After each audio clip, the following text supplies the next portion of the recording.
السلام علیکم ناظرین، میں شہریار شاذلی اور آپ دیکھ رہے ہیں اباؤٹ ٹوڈے۔ ناظرین، کیا عمران خان کو غداروں کا پتہ چل گیا ہے؟ کیا پاکستان تحریک انصاف ٹوٹنے جا رہی ہے؟ اور علی امین گنڈا پور کی آڈیو لیک کا کیا معاملہ ہے جانیں گے، لیکن اس سے پہلے ہمارے چینل کو لائک اور سبسکرائب ضرور کیجیے گا اور بیل آئیکن کو پریس کرنا مت بھولیے گا۔ ناظرین، کل علیمہ خان کو عمران خان سے ملاقات کی اجازت نہیں دی گئی۔ علیمہ خان اڈیالہ جیل کے باہر تقریباً 5 سے 6 گھنٹے تک کھڑی رہی، لیکن انہیں عمران خان سے ملاقات کی اجازت نہیں دی گئی۔ حالانکہ کل کے دن ہی بیرسٹر گوہر، بیرسٹر علی ظفر اور بیرسٹر سلمان اکرم راجہ، اس طرح کے وکلا جو تھے، ان کو عمران خان سے ملاقات کی اجازت دی گئی تھی، لیکن علیمہ خان کو کل عمران خان سے ملنے نہیں دیا گیا تھا۔ لیکن آج چونکہ عمران خان سے ملاقات کا دوسرا دن تھا، تو آج جو ہے علیمہ خان عمران خان سے ملی اور بہت سی اہم خبریں علیمہ خان کی وجہ سے باہر آئی اور بہت سی اہم خبریں علیمہ خان کی وجہ سے اندر گئی۔ جی ناظرین، بہت سی اہم خبریں علیمہ خان نے عمران خان کو جا کر بتائی، جو بیرسٹر گوہر، بیرسٹر علی ظفر اور بیرسٹر سلمان اکرم راجہ نے عمران خان کو نہیں بتائی تھی۔ جی ناظرین، اب آپ یہ دیکھیں کہ پاکستان تحریک انصاف کی موجودہ جو قیادت ہے وہ کس قدر عمران خان کو اندھیرے میں رکھی ہوئی ہے کہ ڈی چونک کا اتنا بڑا معاملہ ہوا، اتنے لوگ شہید ہوئے، اتنے معاملات گڑبڑ ہوئے اور ملک ایک افراتفری کی صورتحال میں چلا گیا، اور پوری پاکستان تحریک انصاف پر ایک ایسا ٹائم آیا جو بہت افسوسناک تھا، لیکن عمران خان صاحب کو مکمل صورتحال سے جیل میں جا کر آگاہ نہیں کیا گیا۔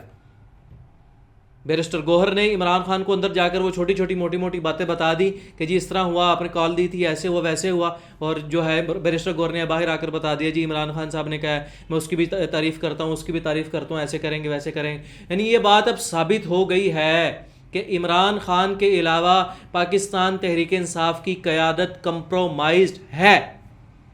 وہ بیرسٹر گوہر ہوں، وہ علی امین گنڈا پور ہوں، وہ بیرسٹر سیف ہوں، کوئی بھی قیادت لے لیں، بہت زیادہ تعداد میں اکثریت جو ہے وہ جو ہے کمپرومائز ہے۔ بہرحال آج علیمہ خان کی عمران خان سے جیل میں ملاقات ہوئی۔ عمران خان کو جا کر علیمہ خان نے بتایا کہ جی یہ معاملات ہوئے تھے، اور عمران خان نے کہا جی مجھے تو پتہ ہی نہیں لگا، کیونکہ جب یہ ڈی چوں کا معاملہ ہوا اس کے بعد سے لے کر 2 تاریخ تک عمران خان کا اخبار اور عمران خان کا ٹی وی جو ہے وہ بند کر دیا گیا تھا۔ کل بیرسٹر گوہر وغیرہ کی پہلے ملاقات تھی، انہوں نے جا کر تھوڑا موٹا موٹا بتا دیا کہ جی اس طرح ہوا تھا۔ جو تفصیل تھی، جو تفصیل سے بتانا چاہیے تھا، وہ بیرسٹر گوہر یا کسی اور نے نہیں بتایا۔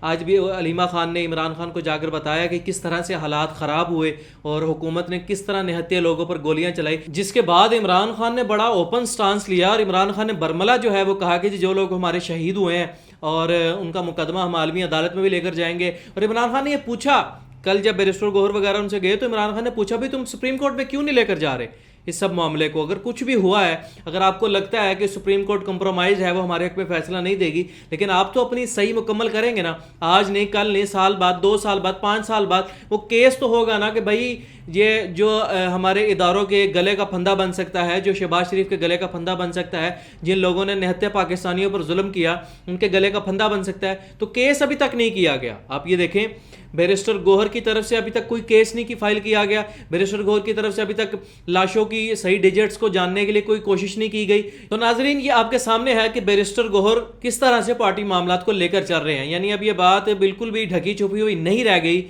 کہ پاکستان تحریک انصاف کی قیادت کس قدر کمپرومائز ہے۔ ناظرین، اس کے علاوہ عمران خان نے کہا کہ ہم جو ہے اپنے معاملات اب عدالت کی طرف لے کر جائیں گے، ہم اسمبلیوں میں اٹھائیں گے اور ہم جو ہے سینٹ میں جا کر اپنی کارروائی کا آغاز کریں گے اور احتجاج اپنا ریکارڈ کروائیں گے۔ اور اس کے ساتھ ساتھ انہوں نے علیمہ خان کو یہ بھی بتایا کہ بشرا بی بی نے جو سٹانس لیا تھا کہ ہم ڈی چونک جائیں گے، وہ میرا سٹانس تھا۔ یہ بات اب کلیئر ہو گئی ہے کہ عمران خان اور بشرا بی بی ایک ہی نیریٹو کو فالو کر رہے ہیں، وہ یہ ہے کہ حکومت کو پریشرائز کر کے عمران خان کی رہائی کروائی جائے، کارکنوں کی رہائی کروائی جائے، 26ویں آئینی ترمیم کو واپس کروایا جائے، جبکہ باقی طرف دوسری تمام قیادت ہے جو کہ کمپرومائز ہے، جو یہ نہیں چاہتی کہ ہم کسی بھی طرح کا ہارڈ سٹانس لیں، ہم کسی بھی طرح کی ایک ایسی کارروائی کریں جو کسی بھی طرح سے متشدد ہو، جو کسی بھی طرح سے حکومت کو زیادہ پریشرائز کرے۔ لگی لپٹی کرتے رہتے ہیں۔ علی امین گنڈا پور وہ جو ہے جناب، میں ایسے کر دوں گا، ویسے کر دوں گا، جنازہ نکلے گا، میں کفن پہن کر آ رہا ہوں، یا میں آؤں گا، یہ وہ آئے گا، ساری ڈرامے بازی۔ ٹھیک ہے، ساری ڈرامے بازی ہے. بیرسٹر گوہر کچھ معاملات کو بہت احسن طریقے سے چلا رہے ہیں کیونکہ ایک معاملات پاکستان تحریک انصاف کے خراب ہیں اداروں کے ساتھ، تو بہت کچھ معاملوں میں کمپرومائز کرنا پڑتا ہے، لیکن بیرسٹر گوہر جو ہے وہ بہت زیادہ کمپرومائز ہو کر معاملات کو چلا رہے ہیں. اس کے علاوہ عمران خان نے یہی بھی بتایا کہ جو کل مجھے آ کر بیرسٹر سیف وغیرہ نے بتایا، بیرسٹر گوہر وغیرہ نے بتایا تھا، وہ بالکل بھی ٹھیک نہیں تھا. تو یہ خبر ہے ناظرین. اس کے علاوہ اب آپ کے سامنے ہے کہ پاکستان تحریک انصاف، جو میں نے بات کہی ہے کہ پاکستان تحریک انصاف ٹوٹنے کے قریب ہے، یعنی یہ پاکستان تحریک انصاف کی بنیادیں اس قدر کھوکھلی ہوتی جا رہی ہیں کہ اگر اس کو ان بنیادوں کو فل نہ کیا گیا کسی بہترین حکمت عملی کے ساتھ تو پاکستان تحریک انصاف کو بہت بڑا جو نقصان ہے وہ اٹھانا پڑ سکتا ہے. وہ کیسے ہے ناظرین؟ میں آپ کے سامنے اس کی پوری تفصیل رکھوں گا، میں آپ کے سامنے اس کی پوری حقائق بیان کروں گا کہ پاکستان تحریک انصاف اس وقت کس مقام پر کھڑی ہے. ناظرین، علیمہ خان نے آج بتایا کہ جو ڈی چوں کا معاملہ ہوا ہمارے ساتھ، اس میں کسی بھی طرح کی کوآرڈینیشن نہیں کی گئی ہمارے ساتھ، ہمیں کچھ نہیں بتایا گیا اور جو کچھ وہاں پر ہوا وہ غلط تھا. یہ علیمہ خان کا سٹانس تھا.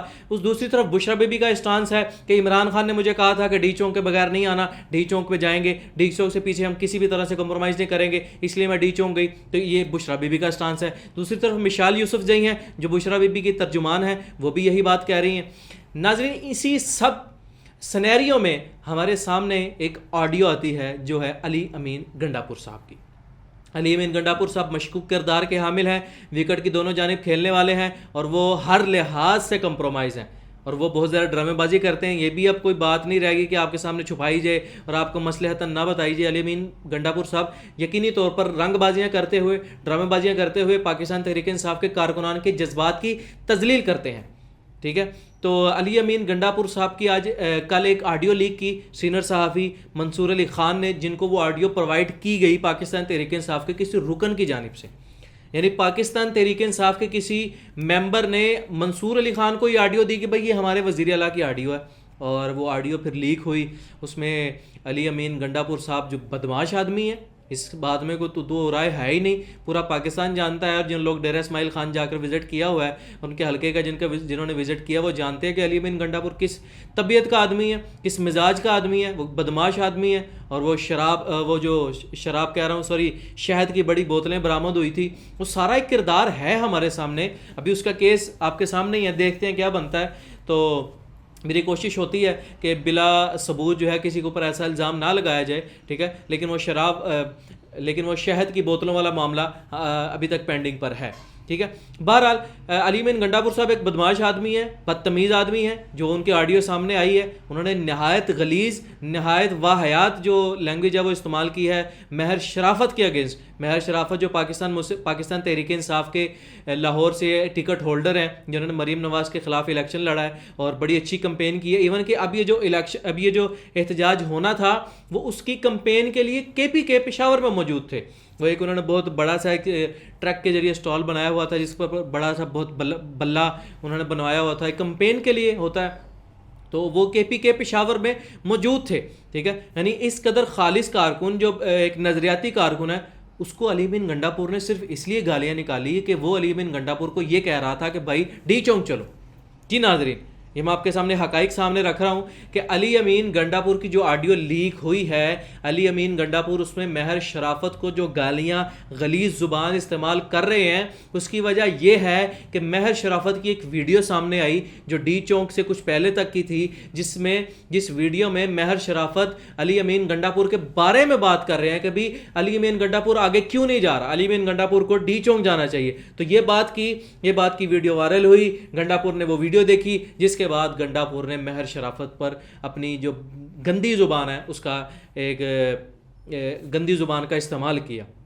مہر شرافت نے اس کے بعد ایک ٹویٹ بھی کیا، جو ٹویٹ پہلے تو کسی کی نظروں میں نہیں تھا، لیکن اس آڈیو لیک کے بعد جو ہے ٹویٹ سامنے آیا کہ جی میں ایک نظریاتی کارکن ہوں، میں عمران خان کے مشن کا سپاہی ہوں اور میں نے بہت سی مشکلات جھیلی ہیں، میں نے بہت سی تنگیاں جھیلی ہیں، میرے گھر والوں پر مصیبتیں آئیں، لیکن میں نے صرف عمران خان کے لیے صبر کیا. لیکن جب اپنی پارٹی کا ایک نمائندہ شخص مجھے گالیاں نکالے گا تو یقیناً میرے لیے برداشت کرنا بہت مشکل ہوگا. جی ناظرین، یہ آپ کے سامنے اس سارا سینیریو میں رکھ رہا ہوں کہ پی ٹی آئی کا وزیر اعلیٰ پی ٹی آئی کے رکن کو، پی ٹی آئی کے ٹکٹ ہولڈر کو گالیاں نکال رہا ہے. دوسری طرف سے پی ٹی آئی کے جو کارکنان ہیں کور کمیٹی کے، وہ پی ٹی آئی کی جو قیادت ہے ان کے خلاف وائٹ شیٹ جاری کرنا چاہتی ہے. بشرا بی بی کی جو ترجمان ہے مشال یوسف جی، وہ کچھ اور کہہ رہی ہیں. علیمہ خان کچھ اور کہہ رہی ہیں. عمران خان کو کچھ اور بتایا جاتا ہے. عمران خان جو ہے وہ کچھ اور جواب دیتے ہیں، اس کے مطابق جواب دیتے ہیں. یعنی اس وقت پوری تحریک انصاف جو ہے وہ ایک ایسے سرکل میں گھوم رہی ہے، کسی کو کچھ نہیں پتا کہ ہم نے کیا کرنا ہے، کس حکمت عملی کے تحت چلنا ہے، اور کیا ہم نے آگے اپنا جا کے اسٹریٹجی بنانی ہے. ابھی تک پاکستان تحریک انصاف کو کچھ نہیں پتا. ابھی تک پاکستان تحریک انصاف کو کچھ بھی نہیں پتا.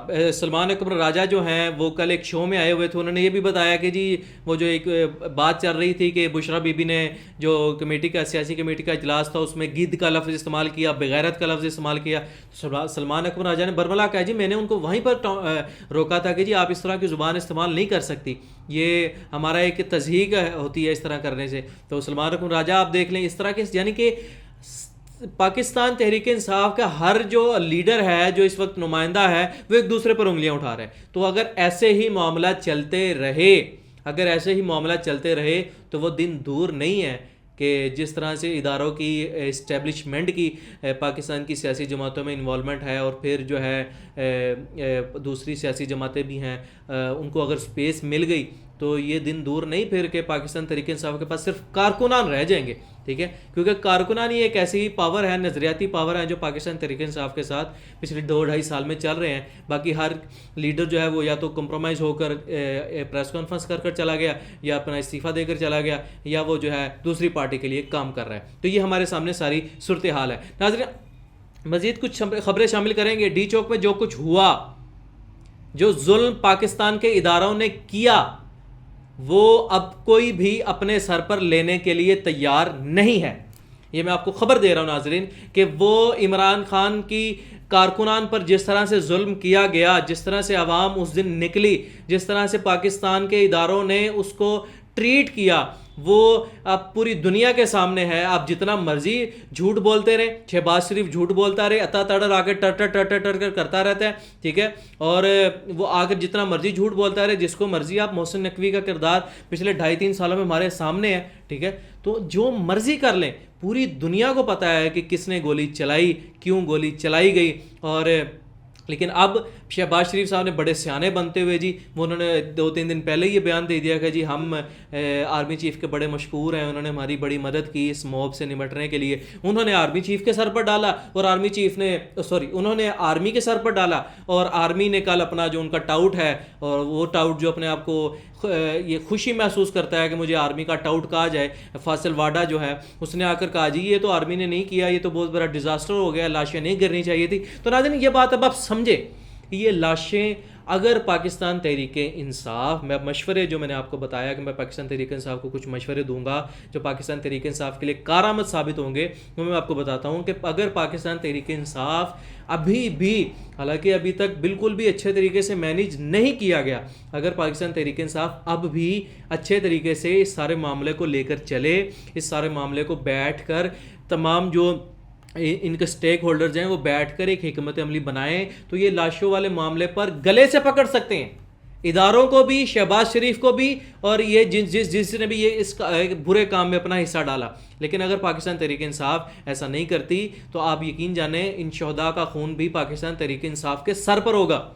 جی ناظرین، جنہوں نے کیا ہے ان کو تو اس کی سزا ملے گی، لیکن اگر پاکستان تحریک انصاف کے موجودہ قائدین اس بات کا خیال نہیں رکھتے، ان شہداء کے خون کا جو قیمت ہے وہ ادا نہیں ہوتی، تو یہ ان کے گریبان پر بھی ہاتھ ڈلے گا روز محشر میں. جی ناظرین، یہ آپ کے سامنے میں بات کر رہا ہوں کہ پاکستان تحریک انصاف حکمت عملی کے تحت ایک سارے معاملے کو لے کر چلے، کیونکہ حکومت بھی ڈری ہوئی ہے اور ادارے بھی ڈرے ہوئے ہیں. اداروں سے مراد فوج ہے. جی میں صاف آپ کے سامنے کہہ رہا ہوں، اداروں سے مراد فوج ہے، کیونکہ انٹرنیشنل کمیونٹی کا پریشر بہت زیادہ ہے. اوپر سے جو ٹرمپ ہے، ہمارے مائی باپ کہہ لیں، ہماری جمہوریت کے کہہ لیں، ہمارے جو ادارے ہیں ان کے مائی باپ کہا جا سکتا ہے، کیونکہ جو وہ کہیں گے وہاں سے وہ جو کٹ پتلی ہیں ہم، تو جیسے وہ کہیں گے ویسے ہمارے ادارے ہلتے ہیں. تو ٹرمپ صاحب بھی آنے والے ہیں، ایک جو حکومت ہے وہ بھی چینج ہونے والی ہے. تو یہ سارا انٹرنیشنل کمیونٹی کا پریشر ہے. پاکستان تحریک انصاف نے 24 نومبر کا احتجاج دنیا کے 60 ممالک میں کیا، ٹھیک ہے، 60 ممالک کے بڑے شہروں میں کیا. تو وہ ایک بڑی ہوا بنی ہوئی ہے، ابھی تک ایک ایسی ہوا بنی ہوئی ہے کہ اگر پاکستان تحریک انصاف جو ٹرینڈ شروع کیا ہے، انہوں نے گولی کیوں چلائی، اس کو اگر اچھے طریقے سے پرسو کر لیا جاتا ہے تو یقیناً حکومت کے لیے پریشر بڑھے گا. کیونکہ گولی چلانا زیادہ اہم نہیں ہوتا، گولی چلانے کے بعد جو معاملات ہوتے ہیں ان کو ہینڈل کرنا زیادہ اہم ہوتا ہے. چلانا تو بڑا آسان ہوتا ہے، لیکن چلا کر اس کو ہینڈل کرنا ہر کسی کے بس کی بات نہیں ہوتی. تو اگر پاکستان تحریک انصاف اس معاملے کو اچھی طرح سے ہینڈل کر لیتی ہے تو یقینی طور پر حکومت پریشرائز ہوگی. اس کو عالمی عدالت میں لے کر جایا جا سکتا ہے، سپریم کورٹ میں لے کر جایا جا سکتا ہے. اگر آپ کو لگتا ہے، اگر پاکستان تحریک انصاف کو یہ لگتا ہے کہ سپریم کورٹ کمپرومائز ہے، ہمارے حق میں فیصلہ نہیں دے گی، تو آپ پھر بھی لے کر جائیں. میں یہ پاکستان تحریک انصاف کو مشورہ دے رہا ہوں کہ آپ اپنے کیسز کو سپریم کورٹ میں لے کر جائیں، کیونکہ پوری دنیا کے سامنے ہے، انٹرنیشنل میڈیا کے سامنے ہے جو کچھ ہوا. اگر سپریم کورٹ کا جج جسٹس یحییٰ آفریدی آپ کے حق میں فیصلہ دے دیتا ہے تو آپ کو پتہ چل جائے گا کہ جج جو ہے سپریم کورٹ کے جو چیف جسٹس ہیں جسٹس یحییٰ آفریدی، وہ کس کیمپ میں کھڑے ہیں، وہ حق سچ کے ساتھ ہے یا وہ بھی اداروں کے نیچے ٹاؤٹ بنے بیٹھے ہیں. اور اگر وہ آپ کے حق میں فیصلہ نہیں دیتے تو بھی آپ کو معلوم ہو جائے گا کہ اب ہم نے یحییٰ آفریدی کے سامنے کوئی کیس لے کر جانا ہے یا نہیں جانا. تو اس کا آپ کو فائدہ ہی ہوگا، لیکن اس کے لیے پہلے آپ کو تھوڑی سی ہمت کر کے، تھوڑا سی جرت کے ساتھ جانا پڑے گا. تو یہ میرا پاکستان تحریک انصاف کو مشورہ ہے. حکومت ڈری ہوئی ہے، ادارے ڈرے ہوئے ہیں، ٹھیک ہے، اگر اس کو مینیج کر لیا جائے تو بڑا اچھا ہوگا. رانا ثناء اللہ کا اسٹیٹمنٹس ہمارے سامنے ہیں، جو کل انہوں نے ایک شو میں آ کر کہا جی، وہ بھی یہ کہہ رہے ہیں کہ جی گولی نہیں چلنی چاہیے تھی. یعنی انہوں نے یہ مانا ہے، رانا ثناء اللہ صاحب نے بھی یہ مان لیا کہ گولی چلی ہے. وہ جو ان کی حکومت، جھوٹی حکومت جو ہے، وہ جو جھوٹی حکومت ایڈ چلا رہی ہے لینئر چینلز پر کہ جی کسی کے سامنے کسی کے ساتھ کوئی ٹکراؤ نہیں ہوا، یہ نہیں ہوا، وہ نہیں ہوا. تو رانا ثناء اللہ صاحب نے پہلے تو بات اپنی اس جھوٹی حکومت کی، اس جھوٹ کی نفی کر دی. دوسرا انہوں نے وہ اپنے سر سے اٹھا لیا، اپنے کندھوں سے ذمہ داری اٹھا لی کہ جی یہ حکومت نے نہیں کی، گولی نہیں چلائی، ہم نے نہیں چلائی، پتہ نہیں کس نے چلائی، جس نے چلائی ہے اس کی تفتیش کرے. تو رانا ثناء اللہ صاحب کی یہ اسٹیٹمنٹ بھی ہمارے سامنے ہے کہ حکومت واقع ڈری ہوئی ہے، ادارے واقع ڈرے ہوئے ہیں، دونوں پر بہت زیادہ پریشر ہے، انٹرنیشنل پریشر ہے. اگر پاکستان تحریک انصاف آپس میں اتحاد کے بعد اپنے آپسی مسائل کو فی الحال تھوڑی دیر کے لیے روک کر اس معاملے کو اچھی طرح چلا لے تو میں یقین سے یہ کہہ رہا ہوں کہ یہ یقینی طور پر حکومت کے گلے کا پھندا بنے گا، اور یہ پھندا آپ کے کام آئے گا. اور یہ پھندا آپ کے اس طرح سے کام آئے گا کہ آپ کو عمران خان کی رہائی میں سہولت ملے گی، آپ کو اپنے کارکنان کی رہائی میں سہولت ملے گی، اور آپ کو 26ویں آئینی ترمیم کے جو اس کا 26ویں آئینی اور آپ کو 26ویں آئینی ترمیم کے اندر امینڈمنٹ کرنے کا جو موقع ملے گا. ظاہر ہے واپس تو نہیں ہونا کیونکہ بہت سارے معاملات ہیں اس کے اندر، ٹھیک ہے، آپ کو ایک موقع ضرور ملے گا. ناظرین، یہ تھی آج کی خبریں، آج کے تجزیہ اور آج کی ہماری ویڈیو. اگر آپ کو ہمارا کام پسند آئے تو ہمارے چینل کو لائک اور سبسکرائب ضرور کیجیے گا، بیل آئیکن کو پریس کرنا مت بھولیے گا. کل آپ سے دوبارہ ملاقات کی نئی ویڈیو میں، تب تک